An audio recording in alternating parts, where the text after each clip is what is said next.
Hello and नमस्कार everyone. आप सबका स्वागत है आपके अपने channel shake of limitless education में। आज हम डीएसएसपी के जर्नल पेपर 1 डिस्कस करेंगे मैथ्स का।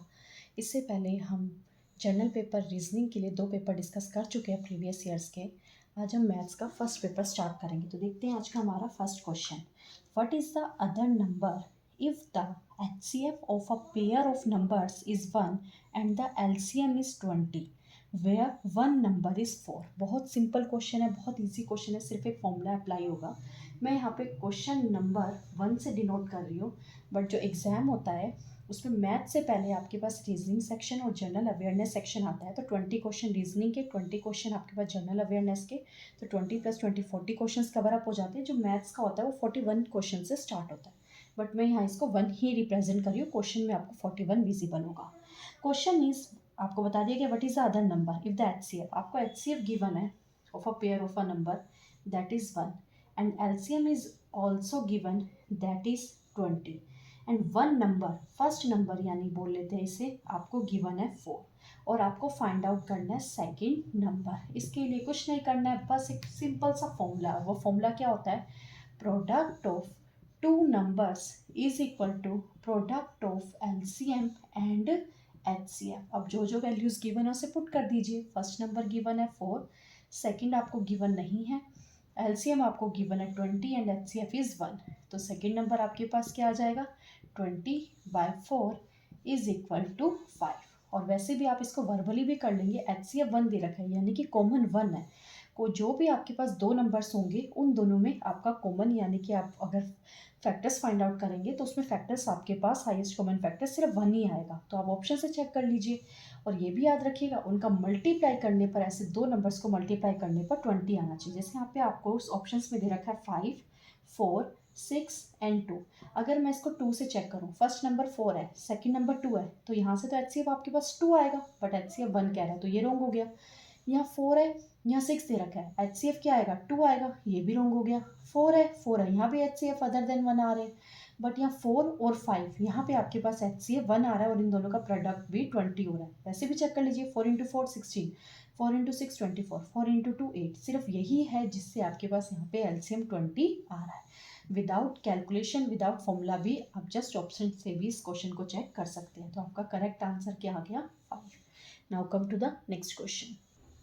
Question is, the ratio of two whole numbers is 7:9, out of which one is 900. What is the LCM of the given two numbers? बहुत easy question है। आपको ratio chapter भी करवाया जा रहा है, उसमें 4 वीडियोस हमारी अपलोड हो चुकी है।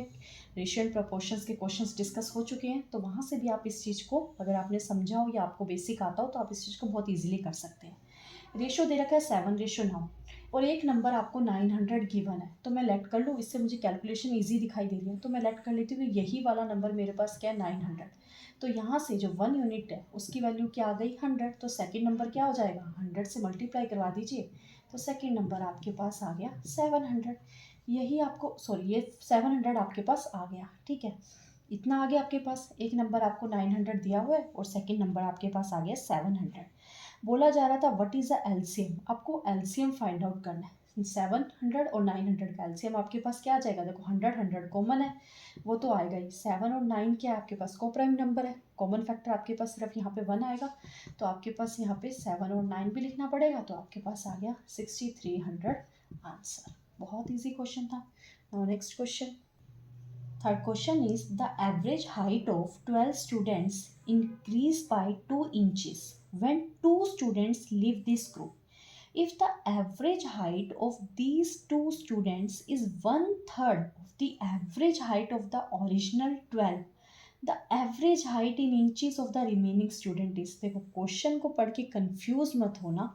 ये मैं सोचना है क्या दे रखा है, कभी इंक्रीज कर रहा है, कभी डिक्रीज कर रहा है, कहीं 12 लिखा है, कहीं 2 लिखा है, फिर ओरिजिनल 12 कह रहा है, उसमें से रिमेनिंग स्टूडेंट। बहुत सिंपल क्वेश्चन है, बस स्टेटमेंट को थोड़ा सा आपको समझना है। मैं दोबारा क्वेश्चन समझा रही हूँ।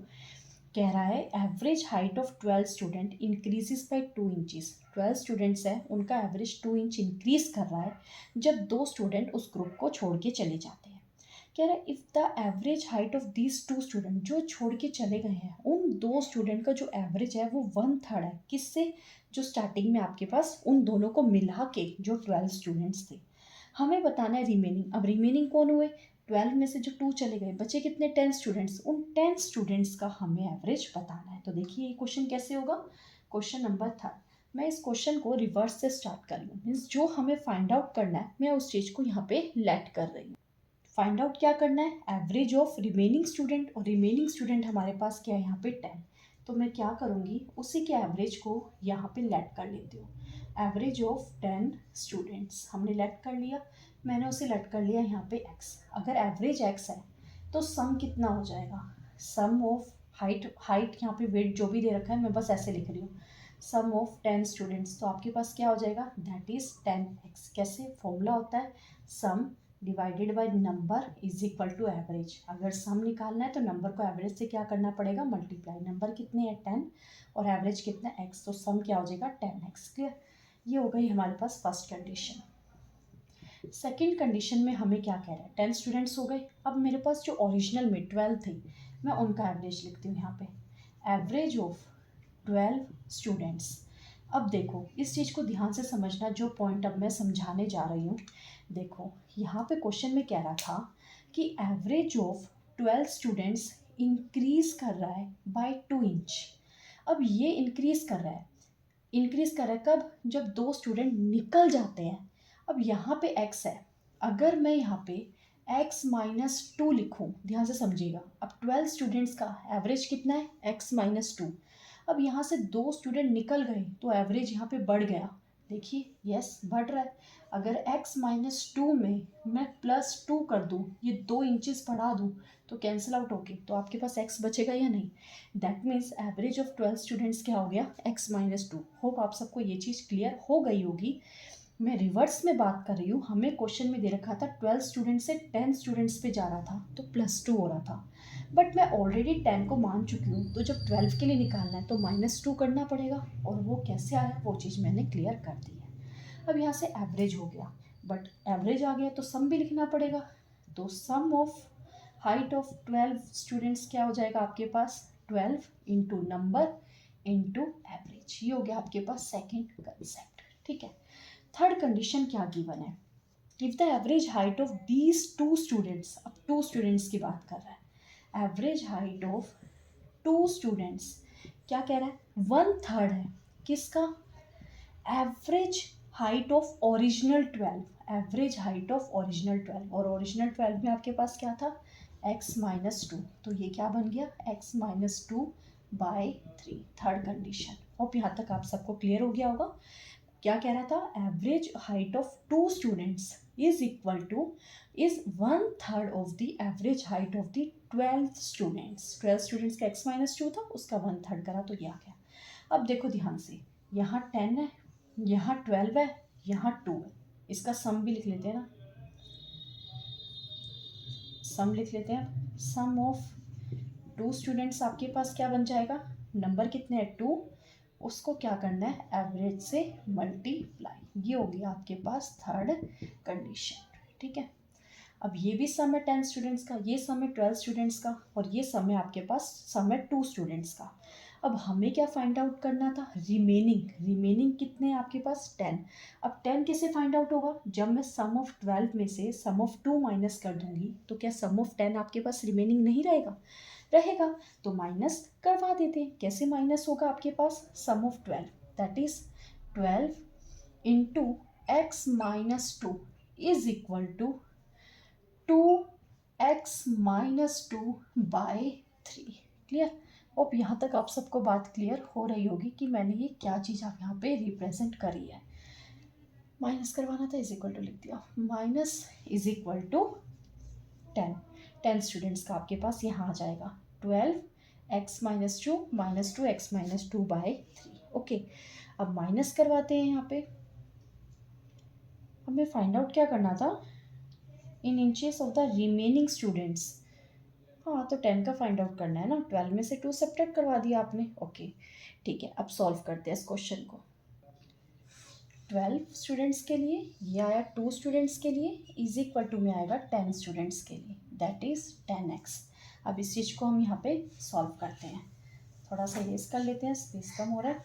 तो सॉल्व करेंगे, आपके पास क्या आ जाएगा, 12x -24, यहाँ पे एलसीएम लेंगे तो मल्टीप्लाई 3 माइनस 2x प्लस 4, ठीक है, is equal to 10 into 3 30x। Just LCM लेके ही सॉल्व करा है। अब यहाँ पे क्या करेंगे, 12 इंटू 3 36x। अभी मैं इसको ऐसे ही लिख रही हूँ, 24 into 3 minus 2x plus 4 is equal to 30x। यहाँ क्या बचा आपके पास, 34x माइनस 30x, तो आपके पास यहाँ पे क्या आ जाएगा, that is 4x is equal to में क्या आ जाएगा, ये माइनस का है तो प्लस का हो जाएगा, 24 इंटू 3, ये प्लस का है तो माइनस का हो जाएगा। 4 को नीचे लेके जाएंगे, यहाँ भी 4 नीचे आ जाएगा, यहाँ भी 4, तो ये क्या बना, 6 इंटू 3 18, यहाँ क्या बचा 1। तो x की वैल्यू आपके पास आ गई 18 माइनस 1 इज इक्वल टू 17। अब ये 17 हमने क्या लेट किया था, स्टार्टिंग में ही लेट किया था, that average of the remaining student x let किया था। यहाँ पे लिखा था average of the remaining student x, और एक्स की वैल्यू 17 आ गई, तो यही आपका आंसर है। कैलकुलेशन को आप किसी भी तरीके से कर सकते हैं। मैंने यहाँ लिखा 12 माइनस 2 10 करके करा, या फिर 10 आप यहाँ पे 10 प्लस 2 इज इक्वल टू 12 करके कर सकते हैं, 12 माइनस 10 इज इक्वल टू 2 करके भी कर सकते हैं। किसी भी तरीके से आप सॉल्व करके इस कैलकुलेशन को जैसे भी आपको सुटेबल हो, या एट ए टाइम जैसे भी आपके माइंड में आता है, आप सॉल्व करके एक्स की वैल्यू फाइंड आउट कर सकते हैं। Okay, now come to the next question.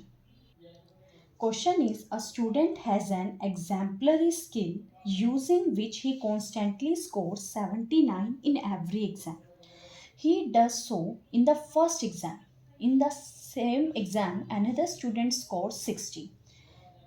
If in the next exam the student wants to get ahead of the first student in total across the two exams, at least how much more than the first student should the second person score in the second exam? देखो बहुत बड़ी statement है, देख के घबराना नहीं है, but question solution बिल्कुल छोटा सा है। क्या चीज़ है, देखो ध्यान से समझो क्या रहा है। पहले क्वेश्चन की लैंग्वेज में आपको समझा रही हूँ। फोर्थ क्वेश्चन में क्या कह रहा है, एक स्टूडेंट है, गॉड गिफ्टेड स्टूडेंट है, एग्जाम्पलरी स्टूडेंट है। वो क्या करता है, जितने भी एग्ज़ाम हो रहे हैं सब में 79 79 79 79 मार्क्स लेके आ रहे हैं। He does so in the first exam, उसने फर्स्ट एग्जाम में ऐसा किया। अभी फर्स्ट एग्जाम कंसीडर कर रहा है। आगे कह रहा है, in the same exam another student score 60। इसने तो 79 लिया, एक और स्टूडेंट है, सेकेंड स्टूडेंट है, उन्होंने क्या करा, इस एग्जाम में 60 लिए, ठीक है। If in the next exam the second wants to get ahead of the first student, कह रहा है जो सेकेंड एग्जाम है ना, उस एग्जाम में ये वाला जो स्टूडेंट है वो इस स्टूडेंट से आगे निकलना चाहता है। अभी जस्ट स्टेटमेंट समझा रही हूँ कि आपको गिवन है, सेकेंड एग्जाम में वो इससे आगे निकलना चाहता है। इन टोटल, टोटल मिला के, यानी यहाँ पे जस्ट 2 एग्जाम्स की ही बात कर रहा है, इन टोटल ऑफ 2 एग्जाम। अब 2 एग्जाम में ये तो 79 स्कोर कर रहा है, ये 60 स्कोर कर रहा है, और ये अब इसमें इतने मार्क्स लाना चाहता है कि मैं इससे आगे निकल जाऊं। तो अब बताना है at least how much more than the first student should the second person score in the second exam. हमें सेकेंड एग्जाम का बताना है कि जो फर्स्ट स्टूडेंट है वो सेकेंड स्टूडेंट से कितना लेस है, या फिर जो सेकेंड स्टूडेंट है फर्स्ट स्टूडेंट से कितना मोर देन है, ठीक है। होप आप सबको क्वेश्चन क्लियर हो गया होगा। ये तो थी स्टेटमेंट। अब देखिए सॉल्यूशन, सॉल्यूशन कैसे होगा। अब ये तो यहाँ पे 2 एग्जाम में ले रहा है 79 प्लस 79 मार्क्स, ये ले रहा है 60 प्लस एक्स लेना चाहता है। अब ये जो सेकंड स्टूडेंट है ना वो ज़्यादा लेना चाहता है, किससे, इससे। तो अब यहाँ पे जब हम प्लस करवाएंगे तो ये क्या आ गया आपके पास 158, 60 प्लस एक्स, माइनस करवाएंगे तो यहाँ आपके पास कितना आ जाएगा, ये आपके पास आ गया 98। अब x की वैल्यू 98 से बड़ी होनी चाहिए, तभी वो इससे आगे निकलेगा, अहेड होगा। तो मीन्स x की जो वैल्यू है 98 से ज़्यादा, मीन्स जो स्मॉलेस्ट नंबर अगर हम यहाँ पे ले, कम से कम 99 तो होना ही चाहिए, तभी वो उससे आगे निकलेगा। अब देखो मीन्स अब इसके सेकेंड एग्जाम में कितने मार्क्स आए 99, इसके कितने आए थे 79, इसके आए 99, तो कितने मोर हुए 20 मोर हुए या नहीं। तो यही तो आंसर है। उसने यही तो पूछा था कि सेकेंड एग्जाम में जो सेकेंड स्टूडेंट है वो फर्स्ट स्टूडेंट से कितने मार्क्स ज़्यादा लेके आ रहा है, तो आंसर आ गया 20। अब ये चीज़ आप सबको क्लियर हो गई होगी, मैं फिर भी दोबारा बता रही हूँ। दोनों एग्जाम में 79 लेके आ रहा है, ये फर्स्ट एग्जाम में 60 लेके आ रहा है। अब इसको सेकेंड एग्जाम में इतने मार्क्स लाने हैं कि वो इससे आगे चला जाए, तो कितने लाने पड़ेंगे? 99 तो लाने ही पड़ेंगे। तो 99 अगर मैं यहाँ पे टेक करती हूँ उसके सेकंड एग्जाम में, तो क्वेश्चन में आगे कंडीशन पूछी गई थी कि वो फर्स्ट एग्जाम से कितना ज़्यादा है, तो फर्स्ट स्टूडेंट से सेकंड एग्जाम में कितना ज़्यादा है, तो कितना ज़्यादा है? 20। Okay, now next question. Fifth question is, a person had enough money to buy 50 pens or 60 notebooks. If the price of pens increases such that the person can buy only 40 pens and he buys 20 pens, and if he buy 20 pens, then how many notebooks can the person buy at the old price? पहले question की statement को समझते हैं। Question number 5 statement में आपको क्या दिया हुआ है? कह रहा है कि उसके पास इतना अमाउंट है कि वो उस अमाउंट में या तो 50 पेन्स खरीद सकता है और या फिर 60 नोटबुक खरीद सकता है। दोनों अलग अलग है, ये नहीं कि ये भी खरीद सकता है ये भी नहीं। इतना अमाउंट है, उस अमाउंट में या तो 50 पेन्स खरीद ले या 60 नोटबुक्स। कह रहा है if the price of the pen increases, pen का प्राइस इंक्रीज कर जाता है, तो फिर वो 50 पेन की जगह कितने पेन परचेज कर सकता है? 40 पेन्स। किस अमाउंट में? इसी अमाउंट में। ओके, आगे कह रहा है but he buys only 20 pens, but वो परचेज करता है सिर्फ 20 पेन्स। तो मीन्स कुछ ना कुछ पैसे बच गए, बिल्कुल आधे पैसे बच गए। ठीक है, अब आधे पैसे बच गए हैं, तो कह रहा है वो उन पैसों से कितनी नोटबुक परचेज कर सकता है। हमें उन पैसों की नोटबुक फाइंड आउट करनी है। स्टेटमेंट अभी यहीं लिखी रहेगी। होप आप सबको स्टेटमेंट क्लियर होगी हो। अब देखते हैं इसका सॉल्यूशन। देखो सॉल्यूशन ध्यान से समझिएगा। अब वो क्या चीज़ परचेज कर सकता है? उतने ही अमाउंट में 50 पेन्स परचेज कर सकता है या फिर 60 नोटबुक परचेज कर सकता है।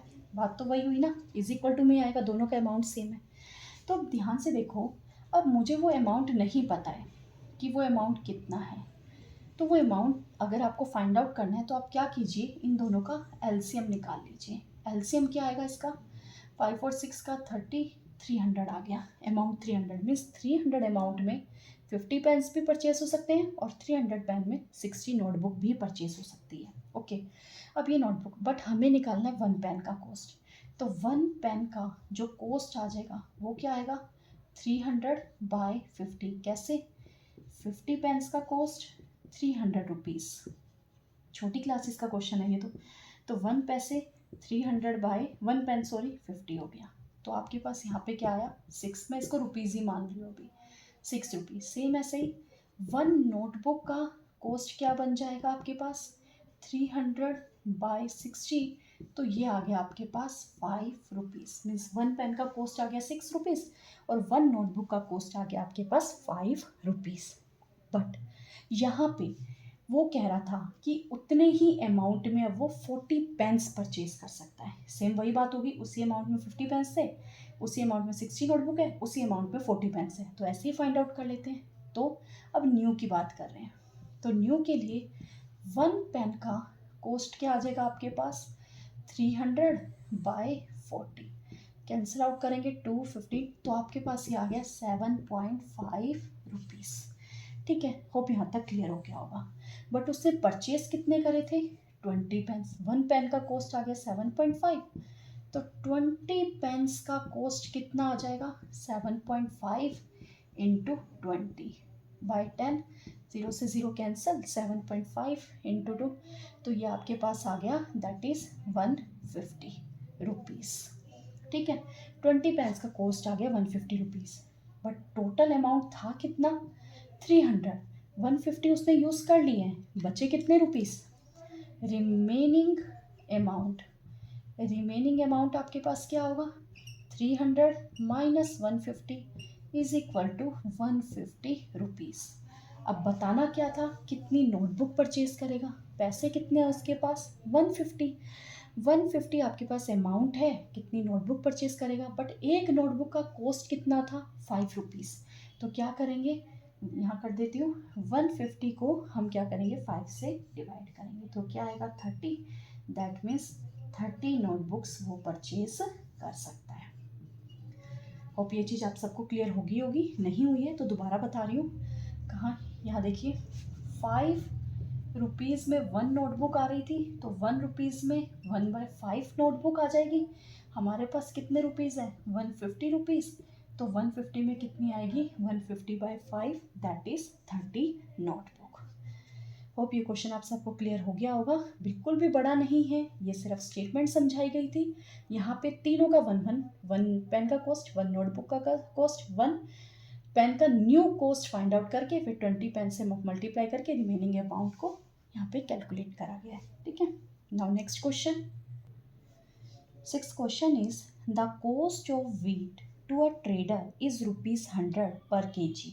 If the trader wants to earn a 30% profit on his sale price by selling wheat at cost price, then how much less in grams बताना है should the trader supply for every kg that he sells. देखो बिल्कुल भी difficult question नहीं है, वैसे ये question तो माइंड में ही हो जाएगा अगर बिकॉज यहाँ पे ₹100 की बात करें तो इस क्वेश्चन में बिल्कुल डिफ़िकल्टी नहीं आएगी। सबसे पहले तो यहाँ मुझे ग्राम्स में बताना है तो मैं ग्राम की ही बात करूँगी। देखिए 1000 ग्राम्स क्वेश्चन में गिवन था 1 kg का आपको अमाउंट दे रखा है ₹100। मैं लिख रही हूँ 100 ग्राम का हमारे पास अमाउंट दे रखा है ₹100। अब वो इस क्वेश्चन में चाहता था 30% का प्रॉफिट हो जाए। ठीक है, अब 30% का प्रॉफिट हो गया। अब मेरे पास कॉस्ट प्राइस तो टोटल 100% होता है। ठीक है, उसमें से अगर प्रॉफिट का 30% चला गया तो सेलिंग प्राइस में कितना यूज़ हुआ, 70% यूज़ हुआ।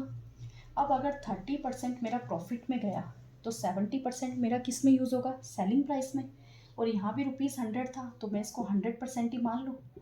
अब 100% का 1000 kg है तो 70% का क्या हो जाएगा, 700, सॉरी केजी कह रही हूँ, ग्राम, 700 ग्राम। ठीक है, अब क्वेश्चन में पूछा गया था वो कितना लेस देगा, तो कितना लेस देगा, 1000 ग्राम है, सेल कर रहा है 700 ग्राम, तो कितना लेस देगा, 300 ग्राम लेस देगा। तो यही क्या हो गया आपके पास आंसर। बिल्कुल भी डिफिकल्ट नहीं था। और यहाँ से भी आप बोल सकते थे जो बीच का प्रॉफिट और लॉस होता है वही तो डिफरेंस होता है, ज़्यादा देने का या फिर कम देने का। तो जो प्रॉफिट होता है, प्रॉफिट कब होता है, जब हम कम दे रहे हैं उसको। ठीक है, कम दे रहे हैं इसका मतलब 30% कम दे रहा है। तो अगर 100% आपका 1000 ग्राम है तो 30% कितना हो जाएगा, 300 ग्राम। तो वही हो गया आंसर। ये क्वेश्चन तो माइंड में भी हो जाता, पेन उठाने की ज़रूरत ही नहीं पड़ेगी इस क्वेश्चन के लिए। Now next 7th question. Question is, if the cost of a product is ₹500 and the seller marks the product at ₹800 but he gives a 10% discount on the same, what is the profit percent to the seller? ये भी बहुत easy question है profit percent discount का। Now question number 7 क्या कह रहा है, coast price आपको दे रखा है ₹500 बट जो सेलर है वो क्या करता है, मार्क कर देता है प्रोडक्ट, मीन्स मार्क प्राइस आपको दे रखा है ₹800 पे, उससे मार्किंग बढ़ा दी है। But he gives a discount of 10%, discount दे रहा है 10% का। हमें फाइंड करना है what is a profit percent, profit percentage find out करना है। प्रॉफिट परसेंटेज से पहले सेलिंग प्राइस फाइंड आउट करना पड़ेगा, तो सेलिंग प्राइस फाइंड आउट करते हैं। मार्क प्राइस कितना है 800, डिस्काउंट कितना है 10%, तो यहाँ से फाइंड आउट कर लेंगे। डिस्काउंट कितने का आएगा, डिस्काउंट आएगा हमारे पास क्या 10% ऑफ 800, 0 से 0, 0 से 0 कैंसिल, तो आपके पास कितना बचा 80। तो यहाँ से सेलिंग प्राइस आपके पास आ गया दैट इज 720 रुपीज़। 800 का मार्क प्राइस था, 80 रुपीज़ का डिस्काउंट जा रहा है तो सेलिंग प्राइस आ गया 720। कॉस्ट प्राइस कितना था 500, सेलिंग प्राइस कितना है 720, तो प्रॉफिट कितने का आ गया 220। तो प्रॉफिट परसेंटेज ये आ गया आपके पास प्रॉफिट, तो प्रॉफिट परसेंटेज कितना आएगा, profit by cost price that is 500 into 100, percentage में निकालना है, कैंसिल आउट करेंगे 5 for the 20, 5 for the 20, तो आपके पास आंसर आ गया 44%। बहुत ही सिंपल वे में समझाया गया है एक एक चीज़ को। ठीक है, now next question. 8th question is solution A has 20% water and solution B has 60% water. Both are mixed in a certain proportion to get a solution which has 50% water. What is the ratio of solution B to A in the final solution. यहाँ थोड़ा सा confuse करने के लिए B to ए बोला गया, इस चीज़ को ध्यान से देखना। देखो 8th क्वेश्चन, सब में ही वाटर की बात कर रहा है, तो मैं इस क्वेश्चन को मिक्सचर एंड एलिगेशन का क्वेश्चन बोलूँगी। ओके, कैसे करेंगे आप? सॉल्यूशन ए, सॉल्यूशन बी। सॉल्यूशन ए में कितने परसेंट वाटर है? 20%। सॉल्यूशन बी में कितना है? 60%। जब दोनों को मिक्स करते हैं तो मिक्सचर में कितना परसेंट है वाटर? 50। अब मिक्सचर एंड एप्लीकेशन में ऐसे डिफरेंस लिखते हैं, यहाँ आ गया 10%, यहाँ आ गया आपके पास 30%। परसेंट से परसेंट कैंसिल, जीरो से जीरो कैंसिल, 1 और 3 बच गया। उसने पूछा था ratio B to A, B to A का रेशियो आ गया 3:1। Now this is your answer, very simple question. Now next 49th question. Question is, if three consecutive numbers are in the ratio 1:2:3, what is the sum of these numbers? देखिए क्या question है आपके पास ये 9th question. 3 numbers हैं, इस ratio में दे रखे हैं, उनका हमें बताना है सम क्या है। तो यही सम तो है, रेशियोज को भी तो ऐड करके लिख सकते हैं। 3 to 5 और 1 6, आ गया 6 answer. Now next question. Now next 20th question is, what is the difference in the amount of interest earned by a person who invests rupees 5,000 for 2 years under two alternate schemes? In first scheme he earns 15% interest on the simple interest basis. In second scheme he earns 14% under compound interest. देखो 20th question में अगर आपको different rate of interest given नहीं होते, तब हमारे पास 2 years के लिए एक ट्रिक रहती है। वो क्या चीज़ होती है? CI minus SI is equal to PR/100 whole square. ये चीज़ आपकी ट्रिक रहती है फॉर 2 ईयर्स के लिए। बट यहाँ पे दोनों में ही आपको different rate of interest given है, तो उसके लिए हम सेपरेटली वर्क करेंगे। फर्स्ट SI के लिए, नेक्स्ट CI के लिए। तो SI का फॉर्मूला क्या रहता है हमारे पास? PR/100। P की वैल्यू आपको यहाँ गिवन है 5000, R आपको गिवन है 15, टाइम आपको गिवन है 2/100। 20 से 20 कैंसिल, 5 × 2 10, तो आपके पास यहाँ आ गया 1500 rupees SI। Okay, now next से CI फाइंड आउट कर लेते हैं। पहले अमाउंट निकलेगा, अमाउंट का formula P 1 + R/100 whole square. Value put करते हैं 5000 1 + 14/100 होल स्क्वायर। तो कट करेंगे क्या आएगा? 2 7 14 एंड ये 50। तो ये बन गया आपके पास 5000, एलसीएम लेके आ जाएगा 57/50 इंटू 57/50। स्क्वायर था तो 2 टाइम्स करा, 20 से 20 cancel, 5 × 1 and here 1 5 and here 2। 57 and 2 को जब मल्टीप्लाई करवाएंगे तो आएगा 6498 विच इज़ अमाउंट। ये आपके पास आ गया अमाउंट। हमें चाहिए CI। CI कैसे निकलेगा? अमाउंट में से प्रिंसिपल को सब्ट्रैक्ट करवा के। तो 6498 में से 5000 मीन्स 5000 सब्ट्रैक्ट करवाएंगे तो आपके पास आ गया 1498, दैट इज CI। अब SI आपके पास है 1500 और CI आपके पास आया 1498, 1498। हमें डिफरेंस फाइंड आउट करना था, CI माइनस डिफरेंस मीन्स कुछ भी बड़ा छोटा हो सकता है, हमें डिफरेंस फाइंड आउट करना था। तो डिफरेंस क्या आ जाएगा आपके पास? 2 रुपीज़। ओके, याद रखना, अगर आपके पास percentage rate of interest same होती तो मैं ये वाली ट्रिक अप्लाई कर लेती और कुछ ही सेकंड्स में आंसर आ जाता। यहाँ पे दोनों डिफरेंट दे रखा था, तो इसीलिए हमने यहाँ पे 2 डिफरेंट, यहाँ पे परसेंटेज से दोनों को डिफरेंटली यहाँ पे कैलकुलेट करा है। अगर इससे रिलेटेड कोई आपके पास फॉर्मूला है तो कमेंट सेक्शन में बताना मत भूलिएगा। एट प्रेजेंट मुझे उस चीज़ की नॉलेज नहीं है, बट मैं ज़रूर सर्च करूँगी कि ऐसा कोई शॉर्ट ट्रिक है आपके पास जहाँ पे अगर दोनों परसेंटेज डिफरेंट हो तो मैं ऐसे कोई फॉर्मूले में डायरेक्ट वैल्यू पुट करके फाइंड आउट कर सकती हूँ या नहीं। तो आज की क्लास में हमने 10 क्वेश्चंस डिस्कस करें। नेक्स्ट वीडियो में हम नेक्स्ट 10 क्वेश्चंस को डिस्कस करेंगे ऐसे ही सॉल्यूशंस के साथ। अगर आपको ये सॉल्यूशंस करने का वे क्वेश्चंस अच्छे लगे हों तो वीडियो को लाइक करना मत भूलिएगा। चैनल पे फर्स्ट टाइम आया तो चैनल को सब्सक्राइब करना भी मत भूलिएगा। थैंक यू, मिलते हैं नेक्स्ट वीडियो में।